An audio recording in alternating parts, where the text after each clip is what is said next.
mo pagkalabas mo ng PBB house? Oo naman, naramdaman ko yun at syempre sobrang thankful ako. Dati kasi sa experience ko parang nakikilala ako sa yung character ko, sa naginampanan ko sa isang show. Ngayon, nakikilala na talaga ako as Vince Maristella. Kaya sobrang thankful talaga ako at sobrang gandang stepping stone lang talaga yung PBB journey ko for me. Vincent, guilty ba sa paglabas mo na ang daming nakakilala sa'yo? Oo naman, sobrang nagulat ako at na-overwhelm ako. Kaya parang ngayon sobrang thankful ako at gusto ko bigyan ng time yung mga fans na sumuporta sa akin. Kasi di biro yung napagdaanan nila na sinuportahan nila ako nung simula hanggang dulo. Ano first mo meron kayong parang meron kayong idea na ganito ang kasama sila? Ang lakas ka pala, lalong nilalakas ha? Wala po kami idea. Sobrang unexpected po para sa amin at nakakagulat. Hindi ko lang po sa ibang ex-housemates pero based sa personal na experience ko, nagulat po talaga ako kung gaano kalaking impact po yung nangyayari sa loob na parang minsan hindi nagtatranslate ng kung ano yung nangyayari sa loob, sa labas. Iba ang impression. Oo, iba yung impression. Kaya ngayon yung question ko, nung first few days mo doon medyo ang daming naangasan. Iba yung personality po mo parang... Nag-catch up ka ba? Nakita mo yung mga bashing sa'yo? Oo, nabasa ko po yung mga nakita ko po. Pero, paano ka nag-react ng time na yan? Wala po, para sa akin po, din siya, parang lesson siya for me. At for me, parang kasama din yun sa PBB journey ko. Ang PBB po, teleserye ng totoong buhay yan. So, for me, kasama din talaga yun sa character ko dun na parang yung arc ko as Vince doon sa PBB house. Parang, at sobrang thankful lang din talaga ako na na-redeem ko yung sarili ko, yung dulo. Pero Vince, naging okay ba talaga kayo ni Josh? Oo, okay na kayo. Okay po talaga kami ni Josh. Lalo na, ngayon po na nasa labas, nag-aantay lang din ako ng opportunity na makausap ulit siya, makapag-catch up po. Oo. So, palagay mo naging nagpakatotoo ka sa loob ng band ko? Nabigay mo yung best mo? Oo naman, sobrang nagpakatotoo talaga ako. Sobrang genuine ko talaga din. Kung sino yung, actually sa totoo nga, yung nakita niyo siguro sa akin ng last 3 weeks, yun naman talaga yung pinapakita ko ever since. Kaya parang, siguro kasama din talaga yun sa PBB na mga episodes na hindi masyado pinapakita yung personality ko para meron silang ipapakita sa dulo kapag may panghihinayang ba na parang naaga ka pala? May kulang ka bang dapat ipapakita? Sa panghihinayang po, siguro po konting part lang sa akin yung nanghihinayang. Pero more on thankful ako sa naging journey ko sa loob. Kasi di biro din po yung mga pinagdadaan ng housemates sa loob.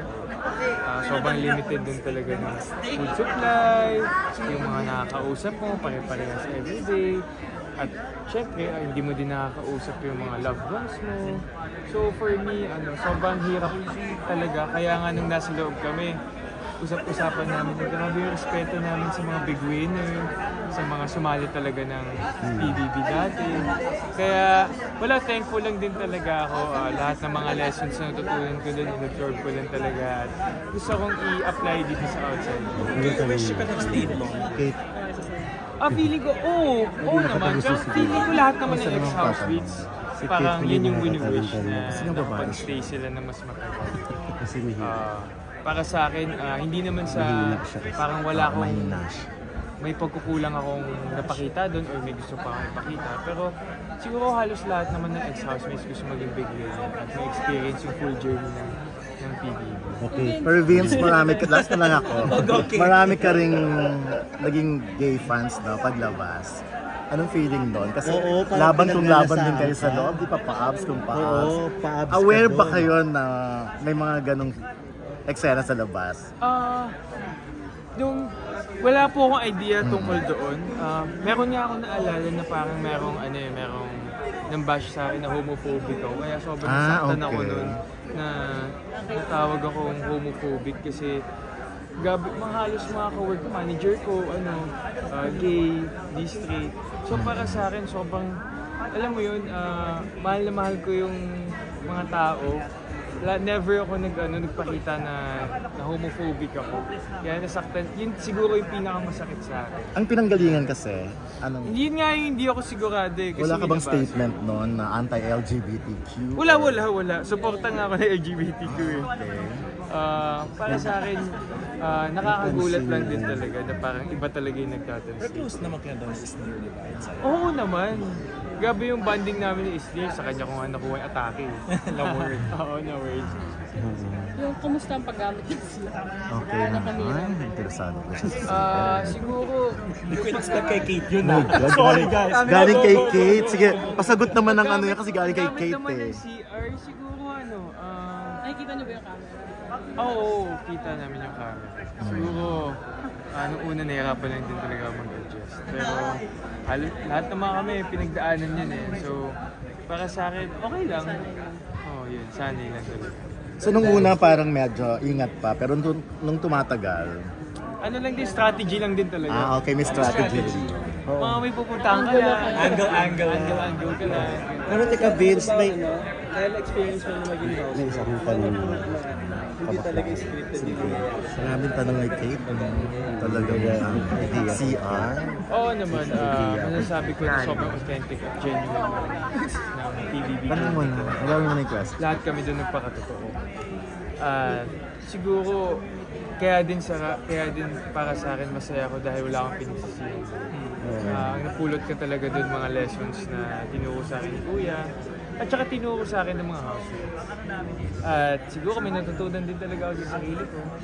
Una-una na yun na introvert pala ako. Yung mga ganung bagay na dati akala ko hindi. Yung mga, siguro yun talaga yung main takeaway ko sa TVB journey. Vince, kasi dito curious talaga kami lahat. Kasi babata pa ninyo, di ba? So alam naman natin kapag mga bata mapusok, mainit, di ba? So paano nyo nalalagpasan yun? Ilang araw kayo Kasi may meme kasi sa social media na nakalabas na siya. Oo, may mga gano'n na, matuloy na, mga ganyan. Pati nga sina Emilio at saka si Michael, parang bigyan pa nila ng may pagka-BL na, di ba? So, kahit sa mga kasamahan mo doon, sa mga paano nila na-handle yung ganon? Wala bang may palusot? Kasi dati, sina Jason Gainsa, nahuli talaga yun, nakunan talaga sila, ginawa nila. Oo. Siguro sa amin, mahilig din talaga kami mag-workout. Doon lang namin nila. So workout na lang? So kita nyo na yung mga lagi nag-workout. Siguro yun yung yun talaga yun na yung sikreto na pampatanggal ng stress. Kasi hindi ka ba daw nagpaalam daw na magkaroon ng pass or something?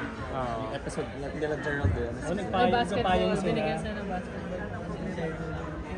Siguro wala naman pong nangyari sa amin nagpaalam gano'n. Siguro hindi ko po alam sa kanila kung wala kang manalaman. Wala Mga nalasing kayo, di ba? Oo. Marami doon na hindi na. Eh, mga gaganda pa ng mga kasama niyo. Di ba? Maraming secrets doon eh. Siguro sa takdang panahon. Malalaman din. Oo. Pero ano plano ng Sparkle sa'yo? Siyempre, gumanda talaga yung career mo after PBB. Nas daming kinilala sa'yo. Meron ka bang gusto sanang gawin? Or meron din yung career path na ginagagawin ng Sparkle sa'yo? Siguro po ito din po yung opportunity ko na improve talaga yung craft ko. I-grow ko po talaga yung pag-aarte ko, lalo na sa drama. Kasi yun po kasi talaga din talaga ako nag-enjoy. At sa action. So parang yun yung parang mas nilook forward ko na gusto kong tahakin pagdating sa career ko. Pero pagdating naman po sa mga future projects, wala pa po akong nababalitaan. Lumikiliti ba yung role mo rito sa Encantadia? Pinalaki ba ng konti yung role mo rito? Paglabas ko, tapos na sila mag-taping eh.